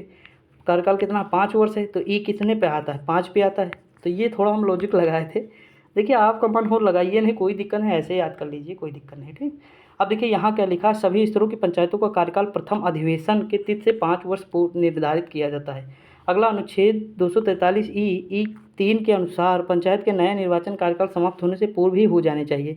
यदि किसी कारण से पंचायत समय से पहले भंग या समाप्त हो गई तो 6 माह की अवधि के भीतर पंचायत पुनः मतदान हो जाएगा। अगला दिया, यफ में सदस्यता के लिए अयोग्यताएं कौन सी हैं, तो 21 वर्ष होना चाहिए कम से कम व्यक्ति जो प्रधानी बनने के लिए मतलब फॉर्म डाला है। अगला, यदि वह व्यक्ति राज्य विधानमंडल द्वारा बनाई गई किसी विधि के अधीन अयोग्य हो, यदि वह किसी प्रवृत्ति विधि के अधीन संबंधित राज्य विधानमंडल के लिए निर्वाचित होने के लिए अयोग्य है। टाइम दोस्तों देखते हैं थोड़ा, 1 मिनट, बहुत बहुत ज़्यादा हो गया, मतलब उम्मीद नहीं थी, लेकिन इतना कंटेंट है क्या ही करें ना, छोड़ भी तो ना सकते दोस्तों। अब देखिए हम यहाँ पे क्या करेंगे, देखिए जी देख लेते हैं ऐसे कि पंचायत की शक्तियों प्राधिकार आदि, राज्य विधानमंडल को यह शक्ति दी गई है कि वह स्थानीय स्वशासन संस्थाओं के लिए आर्थिक विकास और सामाजिक न्याय हेतु योजनाओं का निर्माण करे। अगला है जी में 11वीं अनुसूची में सूचीबद्ध कितने विषय हैं, तो 29 विषय हैं। ठीक, 2 + 3 11 हो जाएगा, तो कितने हैं, तो 29 विषय हैं। अब देखिए विषय कौन से हैं, कृषि विस्तार, भूमि विकास, भूमि सुधार कार्यक्रम, चकबंदी, भूमि आरक्षण, लघु सिंचाई, जल प्रबंधन, जल विभाजक, पशुपालन, डेयरी उद्योग, कुक्कुट पालन, मत्स्य पालन, सामाजिक वानिकी, फार्म वानिकी, लघु वन उपज, लघु उद्योग, खाद्य प्रसंस्करण उद्योग शामिल, खाद्य ग्रामोद्योग, कुटीर उद्योग, ग्रामीण आवास, पेयजल, ईंधन, चारा, सड़कें, पुलिया, पुल, फेरी मार्ग, जलमार्ग और अन्य संचार साधन, ग्रामीण विद्युतीकरण, अपारंपरिक ऊर्जा स्रोत, गरीबी उन्मूलन, कार्मिक शिक्षा, प्राथमिक माध्यमिक विद्यालय शिक्षा सहित तकनीकी प्रशिक्षण और व्यावसायिक शिक्षा, प्रौढ़ और औपचारिक शिक्षक, पुस्तकालय, सांस्कृतिक क्रियाकलाप, बाजारों मेले, स्वास्थ्य और स्वच्छता, परिवार कल्याण, महिला व बाल कल्याण, समाज कल्याण, दुर्बल वर्गों, अनुसूचित जातियों और जनजातियों का कल्याण, सार्वजनिक वितरण प्रणाली और सामुदायिक आस्तियों का अनुसरण। दोस्तों सच बताया ना, अगर मतलब अब क्या ही कहें, मतलब पूरा हालत ख़राब है, सांस लेने में दिक्कत है, रूम पूरा पैक है, बड़ी दिक्कत है। देखिए बस हम अब थोड़ा थोड़ा देखेंगे, उसके बाद हम क्वेश्चन करेंगे दोस्तों, नहीं मैं पागल हो जाऊंगा सच में। देखिए ज़्यादा क्या है ये देख लेते हैं, इंपॉर्टेंट है। आई में क्या है, राज्य वित्त आयोग है, कितना कार्यकाल होता है, 5 वर्ष होता है, बस हमें इतना याद रखना। और राज्य वित्त आयोग जो है इसका गठन करता है, ठीक, अब सॉरी राज्य वित्त विधानमंडल इसका गठन करता है, कार्यकाल 5 वर्ष होता है। अगला है के बारे में, निर्वाचन है, किसके बारे में, निर्वाचन। तो देखिए प्रत्येक राज्य के लिए राज्य निर्वाचन आयोग का गठन किया गया, इसमें राज्य निर्वाचन राज्यपाल द्वारा नियुक्त होते हैं। इसमें जो है हमने बताया था एक चीज़ आपको, क्या बताया था कि जो ये निर्वाचन कराते हैं ये पंचायत के कराते हैं, मतलब जो है ग्राम पंचायत के कराते हैं और जो है जिला पंचायत के, इनके चुनाव कराते हैं, ठीक, विधानसभा के नहीं कराते हैं। 74वां संविधान संशोधन 1992 है, ये पीके उसी समय में हुआ था, 92 में 73वां भी हुआ था। ये नगर निगम, नगर पालिका और नगर पंचायत से संबंधित है। 74वां संविधान संशोधन 1 जून 1993 को लागू हुआ था। इसमें जो है 9A नगर पालिका जोड़ा गया और इसमें P से लेकर ZG तक जोड़े गए, कुल जो है 19 अनुच्छेद जो है इसमें जोड़े गए। 74वां संविधान संशोधन 12वीं अनुसूची थी और 73वां संविधान संशोधन 11वीं अनुसूची थी, उसमें विषय थे 29, इसमें विषय हैं 18, ठीक, दोनों याद रखिए। देखो 11वीं अनुसूची में कितने विषय हैं, 29, और 12वीं अनुसूची में 18 है। देखिए 2 + 9 11 हो जाएगा और ये 18 फिर याद ही हो जाएगा, ठीक। बस इतना याद। 74वां संविधान द्वारा क्यों नगर पालिकाओं का गठन के बारे में बताया गया, क्यों में दिया गया है। ठीक, उसके बाद आर में क्या दिया हुआ, ये इंपॉर्टेंट नहीं इतना, वो शुरुआत इंपॉर्टेंट है। आर में दिया गया है नगर पालिका की संरचना, नगर पालिका के आरक्षण। टी में बात की गई है, कभी आपको नहीं मिलेगा। यू नगर पालिका की अवधि हो जाएगा। ठीक, सदस्यता के लिए अयोग्यताएं हो जाएंगी। जिसे ज़्यादा पढ़ना होगा टेलीग्राम पे डाल दूंगा, पढ़ लीजिएगा दोस्तों, लेकिन मुझे मतलब अब क्या ही बताएं। नगर पालिकाओं की सक्रिय प्राधिकरण उत्तरदायित्व होता है। ठीक, बाकी विषय आप लोग देख लीजिएगा। अब हम लोग देखते हैं, ये सारी चीज़ें हैं नगर पालिका के कर और ऊपर, ये सब कुछ नहीं देखेंगे, छोड़ो। यहाँ हम थोड़ा देख लेते हैं लोकायुक्त के बारे में। लोकायुक्त क्या होता है, उत्तर प्रदेश में लोकायुक्त या उप लोकायुक्त अधिनियम उत्तर प्रदेश सरकार द्वारा वर्ष 1975 में पारित किया गया, जिसके माध्यम से 1977 में उत्तर प्रदेश का पहला लोकायुक्त न्यायमूर्ति विशंबर दयाल को नियुक्त किया गया। एन.के. मेहरोत्रा प्रदेश के सर्वाधिक समय तक रहने वाले लोकायुक्त थे। महाराष्ट्र प्रथम राज्य था जिसने 1971 में लोकायुक्त निकाय स्थापित किया। क्वेश्चन पूछा गया है। लोकायुक्त तथा उप लोकायुक्त की नियुक्ति राज्य के राज्यपाल द्वारा की जाती है। ठीक, उसके बाद क्या लिखा है, उसके बाद लिखा गया है उत्तर प्रदेश में लोकायुक्त उप लोकायुक्त का कार्यकाल पहले 6 वर्ष था, लेकिन 2012 से इसे 8 वर्ष कर दिया गया है। क्वेश्चन कई बार करा। वर्तमान में लोकायुक्त कौन है, संजय मिश्रा है। पहले विशंबर दयाल थे, पद रिक्त पद था। उसके बाद फिर मिर्जा मुर्तजा थे, फिर श्री कैलाश नाथ गोयल थे, फिर राजेश्वर थे, सुधीर चंद्र वर्मा थे, इनके मोहतस संजय मिश्रा वर्तमान में है। अब देखिए राज्य सूचना आयोग, राज्य सूचना आयोग के बारे में थोड़ा जान लेते हैं। इसका गठन जो है आरटीआई 2005, सूचना का अधिकार जो है 2005 का है। आरटीआई के धारा 15 के तहत उत्तर प्रदेश में 14 सितंबर 2005 को इसकी स्थापना की गई। राज्य सूचना आयुक्त तथा अन्य सूचना आयुक्तों की शपथ कौन दिलाता है, राज्यपाल दिलाएगा। एम खान उत्तर प्रदेश के प्रथम मुख्य सूचना आयुक्त थे। उत्तर प्रदेश के सूचना आयुक्त कार्यालय मुख्यालय कहाँ है, लखनऊ में होगा। राज्य मुख्य सूचना आयुक्त का कार्यकाल 5 वर्ष और 65 वर्ष जो भी पहले हो। ठीक, ये कभी कभी किसी को नहीं समझ में, जैसे कहीं पर 6 वर्ष और 65 वर्ष लिखा रहता है। ठीक, तो इसका कहने का मतलब है जैसे कोई इंसान 50 साल का है तो वो 50 साल है तो उसकी आयु 65 वर्ष तो होगी नहीं 6 साल में, तो 6 साल यानी 56 वर्ष में वो रिटायर हो जाएगा। लेकिन मान लीजिए कोई इंसान 63 साल में नियुक्ति हुआ तो कह रहा 65 वर्ष से ज़्यादा एज ना होनी चाहिए, तो वो यानी 65 साल तक रहेगा, उसके बाद अपने आप रिटायर हो जाए। तो 6 साल जो है पूरा हो उसका या ना हो। ठीक, तो ये चीज़ होता है, कहने का मतलब ये होता है। अगला है राज्य मुख्य सूचना आयुक्त की पुनः नियुक्ति नहीं की जाएगी। अब देखिए राज्य महिला आयोग थोड़ा देख लेते हैं। इसका गठन कब किया गया, अधिनियम कब था, 2005 का था। महिला आयोग 2013 में गठन किया गया। उसके बाद वर्तमान में महिला आयोग कौन है, श्रीमती विमला बाथम है, उपाध्यक्ष श्रीमती सुषमा सिंह और अंजू चौधरी हैं। अब हम कहिए क्वेश्चन देखते हैं, वरना फिर मतलब ना बेहोश हो जाओगे, फिर हॉस्पिटल जाना पड़ेगा मुझे, सांस लेने में दिक्कत हो रही है ना। देखिए मजाक नहीं कर रहा हूँ दोस्तों, इतनी गर्मी है ना, मैं जहाँ रूम लिया सबसे ऊपर है, एक तो हालत ऐसे ही ख़राब है, लेकिन अब क्या ही करें, मजबूरी है ये, समझ लीजिए। लाइब्रेरी से लेकर हर चीज़ छोड़ा हूँ इस समय, मतलब इतनी समस्याएं हैं वीडियो के चक्कर में, लेकिन छोड़ नहीं सकता ना, बात ये है। फिर यूट्यूब आगे भेजेगा नहीं, अगले दिन बनाऊंगा, तो यही सारी समस्याएं हैं, लेकिन मेहनत तो करना है, चाहे जैसे करना है। देखिए लिखा, संसद में उत्तर प्रदेश के प्रतिनिधित्व के संदर्भ में निम्नलिखित कथनों में कौन सा कथन सही है।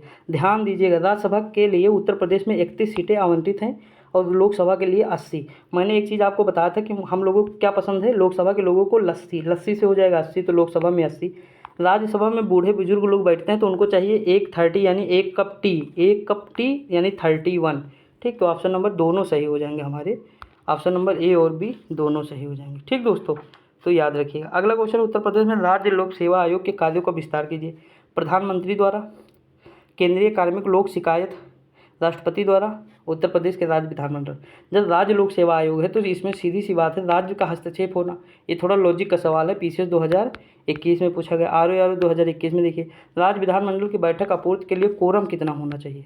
तो दोस्तों कोरम कितना होना चाहिए आप बताइए, आपको मतलब कई बार बताया भी गया होगा, हर जगह पढ़े भी होंगे कि 10 सदस्य या कुल सदस्य का 10वां हिस्सा जो भी अधिक हो। तो ऑप्शन नंबर क्या हो जाएगा, डी हो जाएगा। अगला निम्नलिखित अनुच्छेद में से कौन सा एक राज्य सरकार की ग्राम पंचायतों के गठन, ग्राम पंचायतों का गठन कौन सा है, आर्टिकल 40 है, पढ़े कि नहीं आप लोग, पढ़े होंगे। अगला है कि उत्तर प्रदेश के उच्च न्यायालय ने कैसे कार्य निर्धारित किए हैं।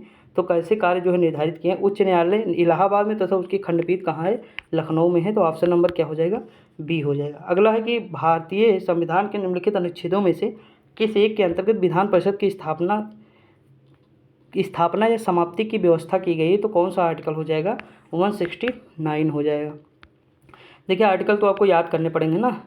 अगला दिया उत्तर प्रदेश लोक सेवा आयोग के व्यय किस निधि पर भारित होते हैं? तो भैया किस पे होते हैं? राज्य की संचित निधि पर होंगे, होंगे कि नहीं, सीधी सी बात है। अगला दिया है कि निम्नलिखित में से कौन राज्यपाल की नियुक्ति करता है? तो राज्यपाल की नियुक्ति कौन करता है? हम लोग बार बार पढ़ें, भारत का राष्ट्रपति करेगा। अगला क्वेश्चन दिया है कि भारतीय संविधान के किस अनुच्छेद में निम्नलिखित में से किस अनुच्छेद के अंतर्गत विधानसभा को विधान परिषद का सृजन करने का प्रस्ताव पास करने की इजाज़त मिलती है? तो आर्टिकल 169 अभी हम लोग देखे हैं। अगला है कि राज्य विधानसभा में कोई भी धन विधेयक पुनः स्थापित नहीं किया जा सकता बगैर राज्य के राज्यपाल की संस्तुति के, यानी राज्यपाल से पहले संस्तुति ले लेंगे हम लोग, ठीक। अगला दिया भारत के त्रिस्तरीय पंचायती राज तंत्र की सिफारिश की थी? तो बलवंत राय मेहता समिति, ऑप्शन नंबर बी हो जाएगा। अगला है कि राज्य का राज्यपाल मंत्रिपरिषद के परामर्श से स्वतंत्र कार्य कर सकता है? तो ये क्या कर सकता है? देखिए यहाँ देखिए, विधानसभा में सरकार को अपना बहुमत सिद्ध करने को कहने का, सही है, कह सकता है, ठीक। उसके बाद क्या है, मुख्यमंत्री को बर्खास्त करने के लिए ये भी कर सकता है। भारत में राष्ट्रपति की विचारार्थक किसी विधेयक को आरक्षित करने के लिए, उसके बाद ये उच्च न्यायालय का परामर्श मांगने के लिए, तो ये सभी के लिए कर सकता है।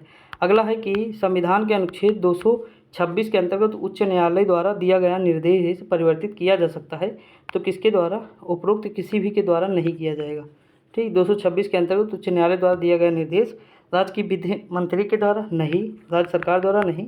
सर्वोच्च न्यायालय जो है उच्च होता है ना। उत्तर प्रदेश के प्रथम राज्यपाल कौन थे? सरोजिनी नायडू थी, 4749 तक थी, हम लोग देखे भी थे।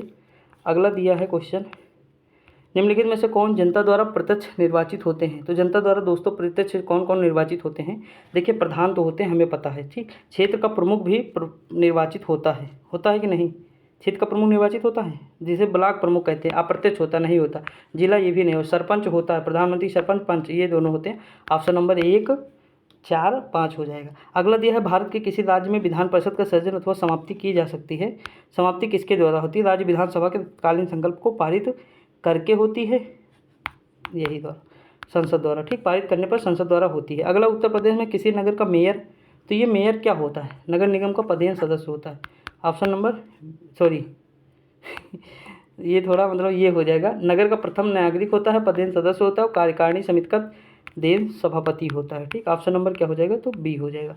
अगला है तब अब तक उत्तर प्रदेश में कितनी महिलाएं मुख्यमंत्री पद पर रही हैं? तो कितनी थी? 2 थी, सुचेता कृपलानी और सुश्री मायावती। अगला है निम्नलिखित में से कौन उत्तर प्रदेश के मुख्यमंत्री नहीं थे? तो इनमें से कौन से नहीं थे? अब वहाँ वो लॉजिक कारकार कृष्णकांत पंत जो थे ये नहीं थे, बाकी सारे लोग थे, ठीक। अगला दिया है उत्तर प्रदेश विधानसभा के प्रथम अध्यक्ष कौन थे? पुरुषोत्तम Das Tandon, option number B हो जाएगा। मैंने बताया था ना, क्वेश्चन पूछा गया। अगला दिया है निम्नलिखित में से कौन उत्तर प्रदेश की प्रथम महिला मुख्यमंत्री थी? तो प्रथम महिला मुख्यमंत्री सुचेता कृपलानी थी। अगला क्वेश्चन, उत्तर प्रदेश में जिला पंचायत द्वारा मुख्य कर संपत्ति तथा संपत्ति पर लगाया होता है। उसके बाद दिया है कि यह कर जिला पंचायत के क्षेत्र में रहने वाले सभी लोगों पर लगाया जाता है। तो इनमें से कौन सा सही हो जाएगा? तो देखिए इनमें से जो है पहला सही हो जाएगा, दूसरा गलत हो जाएगा। अगला क्वेश्चन है, उत्तर प्रदेश विधान परिषद की कुल संख्या कितनी है? 100 है। अगला दिया है उत्तर प्रदेश को 4 छोटे प्रदेशों में बांटने का प्रस्ताव उत्तर प्रदेश विधानसभा द्वारा कब पारित किया गया? तो 2011 में पारित किया गया। अगला, वर्तमान में उत्तर प्रदेश विधानसभा के सदस्यों की कुल संख्या कितनी है? तो 403 है, वर्तमान में 403 हो जाएगा। अगला क्वेश्चन, उत्तर प्रदेश के प्रथम मुख्यमंत्री कौन थे? गोविंद बल्लभ पंत जी थे। अगला, उत्तर प्रदेश में सर्वप्रथम विधानसभा का गठन 1952 में किया गया, 8 मार्च 1952। उत्तर प्रदेश का सर्वाधिक 4 बार मुख्यमंत्री बने रहे तो कौन थे 4 बार मुख्यमंत्री? तो सुश्री मायावती थी। दोस्तों थोड़ा समझ लीजिएगा, ठीक है यार, मेरी मजबूरी समझिए, मुझे बहुत प्रॉब्लम होने लगी है अब ना। अगला, उत्तर प्रदेश में लोकायुक्त पद का सृजन किस वर्ष किया गया था? तो ये सृजन जो किया गया था ये किया गया 1975 में किया गया था। अगला है कि विधानसभा अध्यक्ष जिन्होंने मुख्यमंत्री के तौर पर कार्य किया था तो कौन थे? मुख्यमंत्री के श्री बनारसी दास। अगला क्वेश्चन है, उत्तर प्रदेश राज्य पहली बार अस्तित्व में कब आया? तो ये पहली बार अस्तित्व में 1937 में आया, 1 अप्रैल 1937। निम्नलिखित में से कौन कभी भी उत्तर प्रदेश का राज्यपाल नहीं रहा है? तो इनमें से कौन थे? एन डी तिवारी जो है नहीं रहे। वर्तमान में उत्तर प्रदेश राज्य में कितने ग्राम पंचायत हैं? तो देखिए यहाँ देखिए उत्तर प्रदेश में 52 ग्राम पंचायतें वर्तमान में ये हो गई है लगभग 5900 ग्राम पंचायत, 59,000 ग्राम पंचायतें। अगला है कि उत्तर प्रदेश का प्रथम लोकायुक्त कौन थे? तो विशंभर दयाल थे ना दोस्तों। अगला दिया, निम्नलिखित में से किसने उत्तर प्रदेश राज्य के राज्यपाल का पदभार कभी नहीं संभाला? तो श्री चंद्रभान गुप्ता। अगला दिया, उत्तर प्रदेश दिवस निम्नलिखित में से किस तारीख को मनाया जाता है? तो उत्तर प्रदेश दिवस 18 18 जनवरी को मनाया जाता है। ऑप्शन में दिया हुआ नहीं है, लेकिन यहाँ सॉरी 24 जनवरी को मनाया जाता है। सही है ये ऑप्शन में 24 जनवरी में, ध्यान ही नहीं दिया। ठीक, ये उत्तर प्रदेश दिवस का मनाया 24 जनवरी मनाया जाता है, 2018 से मनाया जाता है। ठीक, वो 18 मुझे याद आ रहा है, 2018 से मनाया जाता है, याद रखिए दोस्तों। अगला दिया है संयुक्त प्रांत से उत्तर प्रदेश के रूप में नाम बदलने के बाद उत्तर प्रदेश का पहला राज्यपाल कौन था? तो ये थे होरमास जी फिरोजशाह मोदी थे। आगे बढ़ते हैं। अगला क्वेश्चन दिया है स्वतंत्र राज्य में उत्तर प्रदेश के प्रथम विधानसभा अध्यक्ष कौन थे? विधानसभा अध्यक्ष जो प्रथम थे वो कौन थे? पुरुषोत्तम दास तंवर। किस जनपद में सर्वाधिक विधानसभा सीटें हैं? प्रयागराज। ठीक, अगला जो उत्तर प्रदेश में राज्यसभा में कितनी सीटें हैं? तो राज्यसभा 31। राज्य सचिवालय का प्रशासनिक अध्यक्ष कौन होता है? तो प्रशासनिक अध्यक्ष दोस्तों जो होते हैं मुख्य सचिव होते हैं। उत्तर प्रदेश में राज्य में विश्वविद्यालय को कुलाधिपति कौन होता है? तो राज्यपाल होते हैं। अगला दिया इलाहाबाद उच्च न्यायालय की स्थापना कब हुई थी? तो कब हुई थी? 66 में हुई थी कि 67 में दोस्तों? 66 में हुई थी। उत्तर प्रदेश में नगरीय स्वायत्त शासन कब से प्रारंभ हुआ? तो ये हुआ 1916 से।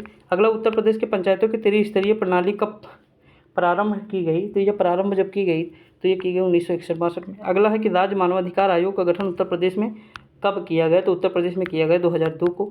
अगला दिया राज्य सूचना आयोग 2005 को। ठीक, आगे बढ़ते हैं। अभी और क्वेश्चन है दोस्तों, इसमें जो है टोटल 61 क्वेश्चन है। राज्य में स्थानीय स्वशासन के जनक कौन है? तो लॉर्ड रिपन है। ऑप्शन नंबर क्या हो जाएगा? डी हो जाएगा। दोस्तों अगर थोड़ा जल्दी लगे तो आज के लिए क्षमा चाहता हूँ, बहुत हालत जो है ख़राब हो चुकी है। एक तो इतना बड़ा टॉपिक, ऊपर से जो है सारा डिस्कस करते करते मैं भीग गया हूँ पूरी तरह से ना। पंचायती राज व्यवस्था उद्घाटन किसके द्वारा किया गया था? तो ये किया गया था पंडित जवाहरलाल नेहरू द्वारा। अगला निम्नलिखित में से कौन समिति भारत में पंचायती राज संबंधित नहीं है? तो ये NR नारायण मूर्ति जो है समिति। भारतीय संविधान में ऐतिहासिक 73वां संविधान संशोधन के समय भारत के प्रधानमंत्री PV नरसिम्हा राव थे। अगला दिया है कि भारतीय संविधान के किन अनुच्छेद में ग्राम सभा का संबंध में बात? 243 है ग्राम सभा। गठन B में, आरक्षण C में, संरचना 3 में। ठीक, तो ऑप्शन नंबर क्या हो जाएगा इसमें? C हो जाएगा। अगला दिया है कि उस निकाय का नाम बताइए जिसमें ग्राम स्तर पर पंचायत के क्षेत्र में शामिल एक गांव की मतदाता सूची में पंजीकृत सभी व्यक्ति शामिल होते हैं, तो वो होता है ग्राम सभा। अगला दिया है ग्राम पंचायत का कार्यकाल 5 वर्ष होता है। अगला दिया कि संवैधानिक संशोधन अधिनियम के तहत पंचायतों में महिलाओं को आरक्षण सुनिश्चित किया गया, तो ये हमारा संविधान संशोधन 73वां संविधान संशोधन था। अगला दिया है कि भारतीय संविधान के निम्नलिखित में से किस अनुच्छेद में पंचायतों में सीटों के आरक्षण का प्रावधान किया गया? आरक्षण यानी D 243 D हो जाएगा ना। आगे बढ़ते।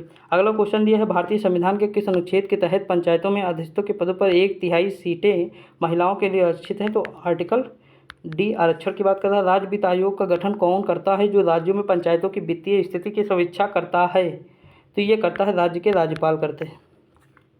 अगला दिया भारतीय संविधान का कौन सा अनुच्छेद राज्य निर्वाचन आयोग या पंचायतों के चुनाव से संबंधित था? तो ये कौन था? आर्टिकल 243 के था, निर्वाचन आयोग से संबंधित। अगला दिया है भारतीय संविधान के किस अनुच्छेद में नगर पालिकाओं की शक्तियों और जिम्मेदारी नगर पालिका के बारे में 12 में बताया गया है, ग्राम पंचायत के बारे में 13 में, तो ऑप्शन नंबर इसका A हो जाएगा। ठीक दोस्तों, इसमें कितने 29 विषय हैं, इसमें 18 विषय हैं, याद रखिए दोनों इंपॉर्टेंट क्वेश्चन हैं। और दोस्तों यहाँ तक आप लोग साथ दिए उसके लिए थैंक यू सो मच। ठीक, बहुत बहुत धन्यवाद दोस्तों। हालत पूरी मतलब ख़राब हो चुकी है, मैं तुरंत चलूँगा, तुरंत जो है कूलर चला के आराम करूँगा। देखिए आप लोग जो है ये पढ़िए, ठीक, इसके बाद जो टॉपिक आएंगे वो छोटे छोटे आएंगे, तो हम डेली फिर 2 कर लेंगे। आपको भी पता है बहुत बड़ा टॉपिक था, हमने कवर किया है पूरा, और जितनी इंपॉर्टेंट चीज़ें थी सारी मैंने बता दी। उसकी PDF मैं टेलीग्राम पे अपलोड कर दूँगा, वहाँ से आप लोग देख लीजिएगा। तो आज के लिए दोस्तों इतना ही, मिलते हैं कल, तब तक के लिए जय हिंद।